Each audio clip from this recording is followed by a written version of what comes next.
సింగరేణి అంటే మనకు టక్కున గుర్తొచ్చేది బొగ్గు. అయితే పోటీ మార్కెట్లో మనుగడ కోసం సింగరేణి సంస్థ రూట్ మారుస్తోంది. బొగ్గుతో పాటు ఇతర ఖనిజాలపై కూడా దృష్టి సారిస్తోంది. వ్యాపార విస్తరణకు భారీ ప్రణాళికలను సిద్ధం చేస్తోంది. ప్రపంచవ్యాప్తంగా డిమాండ్ ఉన్న ఖనిజాల అన్వేషణ దిశగా అడుగులు వేస్తోంది. సింగరేణి ఆవిర్భావ దినోత్సవం సందర్భంగా సంస్థ మరో ప్రస్థానంపై స్పాట్లైట్.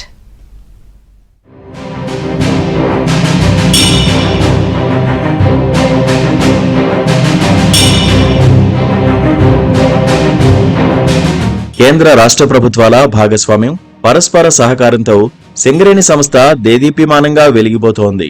వేల కోట్ల వ్యాపారంతో ప్రభుత్వానికి భారీగా ఆదాయం తెచ్చిపెడుతోంది. కేవలం బొగ్గు తవ్వకాలపైనే ఆధారపడితే ఎక్కువ కాలం మనుగడ ఉండదన్న అంచనాతో కొత్త వ్యాపారాలపై ఫోకస్ పెడుతోంది. బొగ్గు తవ్వకాల్లో అపార అనుభవం ఉన్న నేపథ్యంలో దానిని డిమాండ్ ఉన్న ఇతర ఖనిజాల తవ్వకానికి వాడుకోవాలని నిర్ణయించింది. ఇప్పటికే మూసేసిన గనుల్లో సౌర విద్యుత్ ప్లాంట్లను ఏర్పాటు చేస్తోంది. కొత్తగా 5,000 మెగావాట్ల విద్యుత్ ఉత్పత్తికి ప్రణాళికలు సిద్ధం చేస్తోంది. పంప్ టు స్టోరేజ్ పవర్ ప్లాంట్లను చేపట్టాలని నిర్ణయించింది. ఖాళీ స్థలాల్లోనే కాకుండా నీటి వనరులు, రిజర్వాయర్లు ఉన్న చోట సౌర విద్యుత్ ఏర్పాటు దిశగా అడుగులు వేస్తోంది. 2035 నాటికి రాష్ట్రంలో 40,000 మెగావాట్ల హరిత విద్యుత్ ఉత్పత్తిని రాష్ట్ర ప్రభుత్వం టార్గెట్గా పెట్టుకున్న నేపథ్యంలో సౌర, థర్మల్ విద్యుత్పై 55,000 కోట్లకు పైగా పెట్టుబడి పెట్టాలని సింగరేణి నిర్ణయించింది.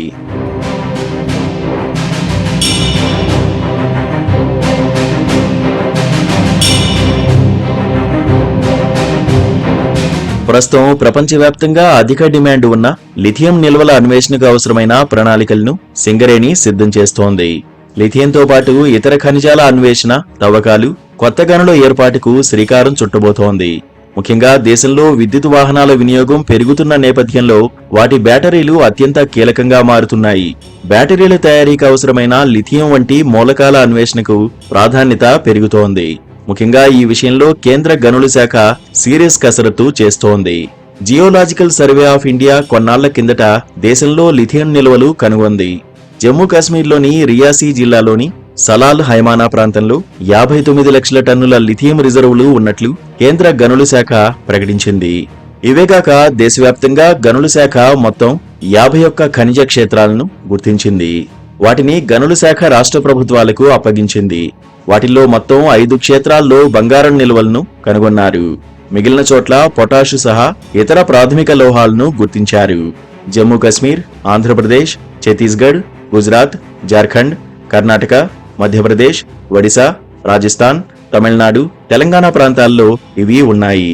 2018-19 మధ్య నిర్వహించిన సర్వేల ఆధారంగా వీటిని గుర్తించారు.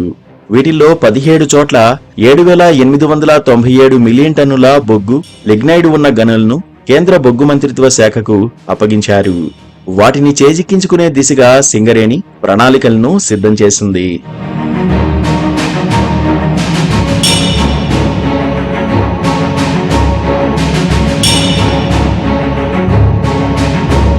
జమ్మూ కాశ్మీర్లో లిథియం నిల్వలు కనుగొనడం వల్ల భవిష్యత్తులో విద్యుత్ వాహన తయారీ రంగానికి మరింత బలం చేకూరనుంది.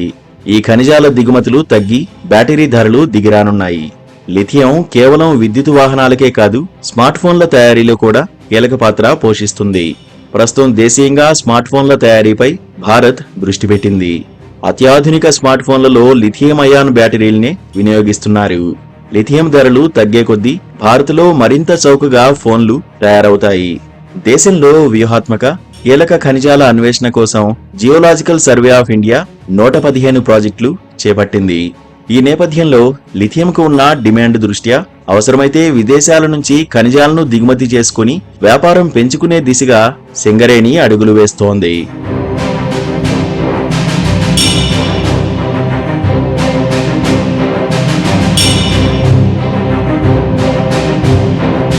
ఇక సింగరేణిలో ఉత్పత్తి వ్యయం పెరగడంతో భూగర్భ గనులతో ప్రతి ఏటా 3,000 కోట్లకు పైగా నష్టాలు వస్తున్నాయి. ఓపెన్ కాస్ట్ గనులే సింగరేణికి లాభాలు తెచ్చిపెడుతున్నాయి. ఈ నేపథ్యంలో పరిస్థితిని ముందే అంచనా వేసిన సింగరేణి 15 ఏళ్ల క్రితమే విద్యుత్ ఉత్పత్తి రంగంలో అడుగుపెట్టింది. మంచిర్యాల జిల్లా పెగడపల్లి వద్ద 1,200 మెగావాట్ల థర్మల్ విద్యుత్ ప్లాంట్ ను ఏర్పాటు చేసింది. ఇది ప్రస్తుతం లాభాల బాటలో కొనసాగుతోంది. మరో 600 మెగావాట్ల ప్లాంట్ అక్కడే సిద్ధమవుతోంది. తెలంగాణలో 5,000 మెగావాట్ల సౌర విద్యుత్ కోసం మరో 20,000 కోట్ల నిధులను కేటాయించాలని సింగరేణి సంస్థ నిర్ణయించుకుంది. రాజస్థాన్లోనూ 1,200 మెగావాట్ల సౌర విద్యుత్ ప్లాంటుకు ప్రణాళికలను సిద్ధం చేస్తున్నట్టు తెలుస్తోంది.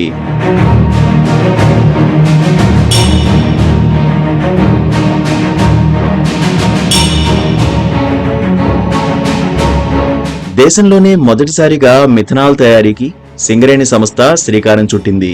ప్రయోగాత్మక ప్రాజెక్టును మంచిర్యాల జిల్లా జైపూర్లోని థర్మల్ విద్యుత్ ప్లాంట్లో ఏర్పాటు చేస్తోంది. థర్మల్ ప్లాంట్లో బొగ్గును మండించడం ద్వారా వెలువడే కార్బన్ డయాక్సైడ్ ను హైడ్రోజన్ వాయువుతో మిళితం చేసి మిథనాల్ ను తయారు చేయబోతున్నారు. ప్లాంట్ ను ఈ నెలాఖరులో ప్రారంభించేందుకు ఏర్పాట్లు చేస్తున్నారు. బొగ్గును మండించగా వెలువడే కార్బన్ డయాక్సైడ్ తో మిథనాల్ ఉత్పత్తికి శ్రీకారం చుట్టారు. ఈ ప్లాంటు ప్రారంభమైతే రోజుకు 180 కేజీల మిథనాల్ తయారీ జరగనుంది. మిథనాల్ ను ఎరువుల తయారీతో పాటు అక్రిలిక్ ప్లాస్టిక్, సింథటిక్ ఫైబర్ వస్త్రాల తయారీ, ప్లైవుడ్, పెయింట్స్ తయారీలో విస్తృతంగా వినియోగిస్తారు. ప్రయోగం విజయవంతమైతే వ్యాపార విస్తరణలో భాగంగా పెద్ద ఎత్తున మిథనాల్ ప్లాంట్ ఏర్పాటు చేసి వివిధ పరిశ్రమలకు సింగరేణి సంస్థ అమ్ముకునే అవకాశం ఉంది. ప్రస్తుతం దేశీయ అవసరాల కోసం 120 మిలియన్ టన్నుల మిథనాల్ ను వినియోగిస్తున్నారు. ఇందులో సుమారు 80 మిలియన్ టన్నులను ఇతర దేశాల నుంచి దిగుమతి చేసుకుంటున్నారు. జైపూర్ ప్లాంట్ సక్సెస్ అయితే విదేశాల నుంచి దిగుమతి చేసుకునే శ్రమ తగ్గుతుంది.